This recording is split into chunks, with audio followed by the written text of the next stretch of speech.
তিনবারের প্রধানমন্ত্রী বেগম খালেদা জিয়ার এই মুহূর্তে যে অবস্থা তা থেকেই তাকে চিকিৎসার জন্য বিদেশে নেওয়া হবে কিনা এবং যদি না নেওয়া হয় তাহলে তার সুযোগ্য পুত্র দেশনায়ক তারেক রহমান কি দেশে ফিরবেন কিনা এমন প্রশ্ন কিন্তু সবার মধ্যেই ঘুরপাক খাচ্ছে। এবং বেগম খালেদা জিয়া কয়েক মাস ধরে কিন্তু বেশি অসুস্থ এবং তার শারীরিক অবস্থারও বেশি উন্নতি হচ্ছে না।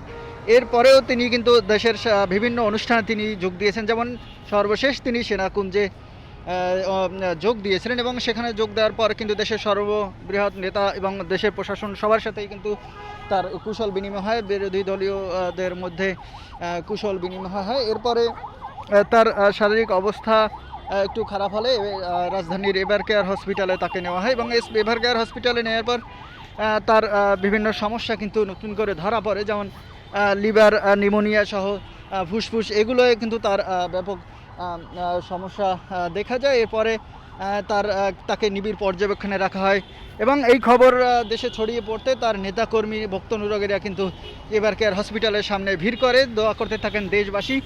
প্রধান উপদেষ্টা বিরোধী দলে এনসিপি জামাত সহ যে সরকারের উপদেষ্টারা তার জন্য দোয়া করতে থাকেন এবং দেশের সর্ববৃহৎ মানুষসমূহ কিন্তু তার এই ব্যথায় ব্যথিত হয় এবং তার জন্য দোয়া করতে থাকে। তো এমন অবস্থায় সরকারের পক্ষ থেকেও জানানো হয়েছে তারেক রহমানের দেশে ফিরতে কোনো বাধা নেই, তবে বাধা কোথায় এমন একটি প্রশ্ন কিন্তু আছে।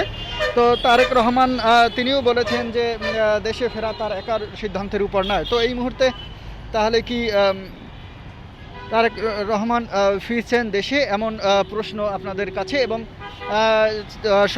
সর্বোপরি বেগম খালেদা জিয়ার জন্য সবার কাছে দোয়া চেয়েছেন দেশবাসী এবং দেশবাসী তার জন্য দোয়া করছেন।